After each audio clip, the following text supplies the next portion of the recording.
दोस्तों नमस्कार, स्वागत है आप सभी का एक बार फिर से।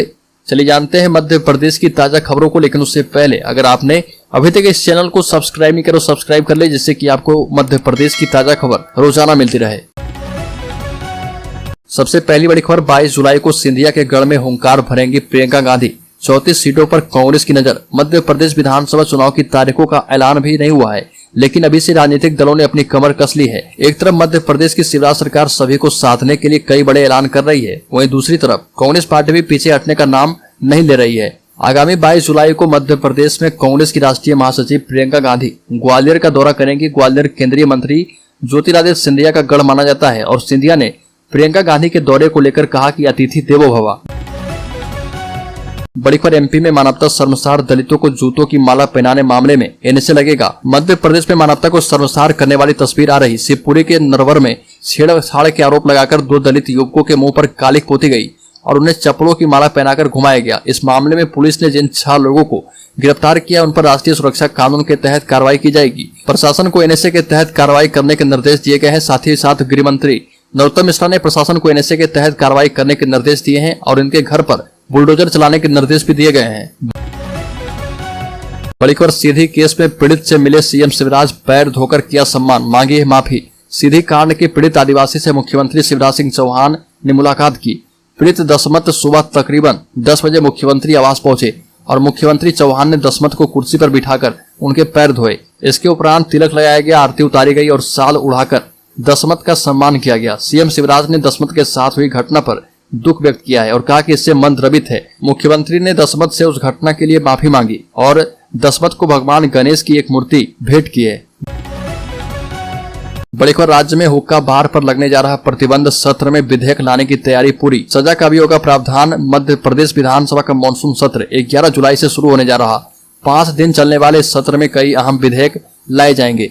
मध्य प्रदेश की 15वीं विधानसभा का मानसून और अंतिम सत्र है और इस बार के मानसून सत्र में 20,000 करोड़ रुपए का अनुपूरक बजट पेश किया जाएगा। साथ ही साथ हुक्का बार पर प्रतिबंध लगाने के लिए विधेयक लाया जाएगा। हुक्का बार का संचालन करने पर संचालक पर 1 साल की सजा का प्रावधान है।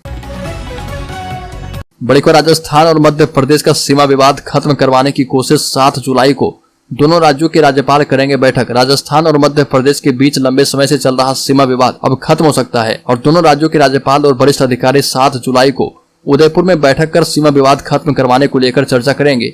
राजस्थान के राज्यपाल कलराज मिश्र और मध्य प्रदेश के राज्यपाल मंगूभाई पटेल दोनों राज्यों के अधिकारियों के साथ उदयपुर स्थित संभागीय आयुक्त कार्यालय में बैठक करेंगे। बड़ी खबर, मध्य प्रदेश में परिवारवाद पर सस्पेंस, सूबे में लागू होगा कर्नाटक फार्मूला। मध्य प्रदेश में 2023 के चुनावी सर्वे ने पार्टी की पहले नींद उड़ा दी है, लेकिन अब परिवारवाद पर पीएम मोदी की नो एंट्री ने नेता पुत्रों के अरमानों पर पानी फेर दिया है। ज्यादातर नेता पुत्र लंबे अरसे से सियासी लॉन्चिंग की तैयारी में जुटे हैं और मोदी ने विपक्षी दलों पर तीखे हमले कर अपनी पार्टी के नेताओं को भी सीधा संदेश दे दिया है। कर्नाटक विधानसभा चुनाव में अनेक नेता पुत्रों और परिजनों को मतदाताओं ने खारिज कर दिया है और इसके बाद यह फार्मूला मध्य प्रदेश में लागू होगा। बड़ी खबर, कृषि मंत्री कमल पटेल ने फसल बीमा प्रचार रथों को दिखाई हरी झंडी। कृषि मंत्री कमल पटेल ने मीडिया कर्मियों से बात करते हुए कहा कि किसान भाई 31 जुलाई तक अपनी अपनी फसलों का बीमा करवाएं ताकि जल्द से जल्द उन्हें बीमा का फायदा मिल पाए। बता दें कि मध्य प्रदेश देश का ऐसा पहला राज्य है जहां वनग्राम का भी बीमा हो रहा। 2 सालों में फसल बीमा के तहत 17,000 करोड़ रुपए किसानों के खाते में जमा करवाए गए हैं। फसल बीमा राशि में 8% प्रीमियम सरकार के द्वारा एवं 1.5 से 2% राशि किसानों को जमा करानी होती है। बड़ी खबर, 17 महीने से धरने पर बैठे अभ्यर्थियों को कांग्रेस का समर्थन, कहा कि सरकार आई तो 3 महीने में मिलेगी नियुक्ति। मध्य प्रदेश में चुनावी साल में बेरोजगार युवाओं, सरकारी कर्मचारियों के धरने आंदोलन का सिलसिला जारी है। एक दिन पहले ही प्रदेश की शिवराज सरकार ने संविदा कर्मचारियों को सौगात दी। वहीं अब 2018 में शिक्षक चयन प्रक्रिया में चयनित हुए अभ्यर्थियों ने अपनी आवाज बुलंद कर दी है। बीते 17 महीनों से राजधानी भोपाल में यह अभ्यर्थी प्रोटेस्ट कर रहे। कांग्रेस नेता सज्जन सिंह वर्मा ने कहा कि कांग्रेस की सरकार आते ही 3 महीने के अंदर नियुक्तियां दी जाएगी और धरना प्रोटेस्ट कर रहे अभ्यर्थियों ने बताया कि हम बीते 5 साल से दर-दर भटक रहे। बड़ी खबर, मध्य प्रदेश विधानसभा चुनाव में इस बार 40 लाख रुपए खर्च कर पाएंगे उम्मीदवार।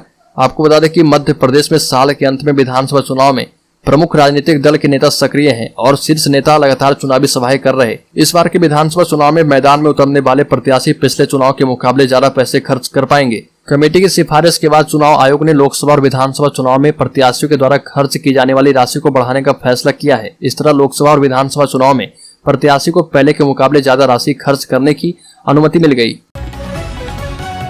बड़ी खबर, सरकार ने कहा कि संविदा कर्मियों के वेतन में होगा 7200 रुपए का फायदा। सीएम शिवराज का ऐलान, मिलेगी 10 लाख तक की ग्रेच्युटी भी। मध्य प्रदेश में शिवराज सिंह चौहान की सरकार ने भर्तियों में संविदा कल्चर को खत्म करने की ओर कदम बढ़ाया। वर्तमान में यहाँ पर काम करने वाले अधिकारियों और कर्मचारियों को पद का 100% वेतन दिया जाएगा। इससे काम करने वाले अफसरों और कर्मचारियों को 1000 रुपए से लेकर 7200 रुपए तक का फायदा होगा। यही नहीं, उनको रिटायरमेंट पर 3 लाख से 10 लाख तक का ग्रेच्युटी मिलेगा। साथ ही अफसरों और कर्मचारियों को 5 लाख रुपए तक का मुफ्त इलाज और एनपीएस के तहत पेंशन का लाभ भी मिलेगा। ये सभी अस्थायी कर्मचारी की तरह ही होंगे। सरकार के 64 विभागों में अभी नियमित पदों के विरुद्ध 70 से 80% कर्मचारी संविदा पर हैं और इन कर्मचारियों को भी अस्थायी कर्मचारियों के समान सुविधाएं मिलेगी। बड़ी खबर, आचार संहिता के वक्त प्राइवेट विमानों की होगी निगरानी। सीसीटीवी कैमरे देखेंगे शराब दुकान, चाहे कितने भी प्रभावशाली बाहुबली हो। मध्य प्रदेश में चुनाव के वक्त सिर्फ नियम और कानून चलेगा। शांतिपूर्ण और निष्पक्ष ढंग से चुनाव कराने चुनाव आयोग कमर कस चुका है। केंद्र और राज्य की कई एजेंसियों के साथ राजधानी भोपाल में आयोग के अधिकारियों ने कई बैठकें की है, जिसमें अहम निर्देश जारी किए गए।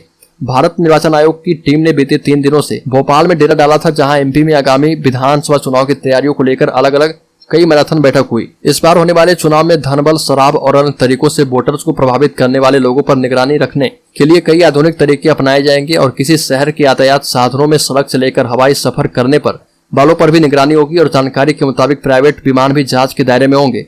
इसके अलावा हर शहर के उन शराब दुकानों को अभी से चिन्हित किया जाएगा जहां से चुनाव के वक्त गलत ढंग से शराब की बल्क में सप्लाई होने की संभावना है। बड़ी खबर, मध्य प्रदेश में कुर्मी जाति को भी मिलेगा पिछड़ा वर्ग का लाभ। मध्य प्रदेश सरकार ने कुर्मी जाति को कुर्मी समाज के साथ शामिल करने का फैसला कर लिया है। इससे कुर्मी जाति के लोगों को भी पिछड़ा वर्ग की सुविधाएं मिल पाएगी। गृह मंत्री नरोत्तम मिश्रा ने मुख्यमंत्री शिवराज सिंह चौहान की अध्यक्षता में हुई कैबिनेट की बैठक में लिए गए निर्णय की जानकारी दी और बताया कि कैबिनेट ने कुर्मी जाति को सूची क्रमांक 76 से विलोपित करके सूची क्रमांक 39 में डाल दिया है और कुर्मी या कुर्मी के साथ ही शामिल किए जाने का निर्णय किया गया है। इससे इस वर्ग को जाति प्रमाण पत्र में आ रही समस्याओं के समाधान के साथ साथ राज्य शासन के द्वारा पिछड़ा वर्ग को प्रदाय किए जा रहे लाभ प्राप्त करने हेतु समान एवं समुचित अवसर उपलब्ध हो पाएंगे। नरोत्तम मिश्रा ने आगे बताया कि राज्य में कार्य करने वाले आंगनबाड़ी कार्यकर्ताओं के मानदेय में भी 3000 की बढ़ोतरी कर दी गई है, जिसके चलते अब उन्हें 13,000 रुपये मासिक मानदेय मिलेगा। इसी तरह आंगनबाड़ी सहायिकाओं के मानदेय में 750 रुपये प्रतिमाह की बढ़ोतरी कर दी गई है। बड़ी खबर, समान नागरिक संहिता पर मुसलमानों के बाद बौद्ध संगठन भड़क गए। बोले कि सरकार हमें जबरन हिंदू मुसलमान बनवाना चाहती है। अलग बौद्ध मैरिज एक्ट बनाने की मांग की है। 27 जून को पीएम मोदी ने भोपाल में मेरा बूथ सबसे मजबूत अभियान के तहत भाजपा कार्यकर्ताओं को संबोधित किया और कहा कि परिवार के एक सदस्य के लिए एक कानून हो और दूसरे सदस्य के लिए दूसरा कानून हो तो क्या ये चल पाएगा। अखिल भारतीय भिक्षु महासंघ के प्रदेश अध्यक्ष भंते नागतिस कहते हैं कि हम समान नागरिक संहिता का विरोध करते हैं। हमारी व्यवस्थाएं अलग है, हम उनकी व्यवस्थाओं में कैसे शामिल हो सकते हैं? क्या वो हमसे जबरदस्ती से मार मार कर मुसलमानी करवाना चाहते हैं?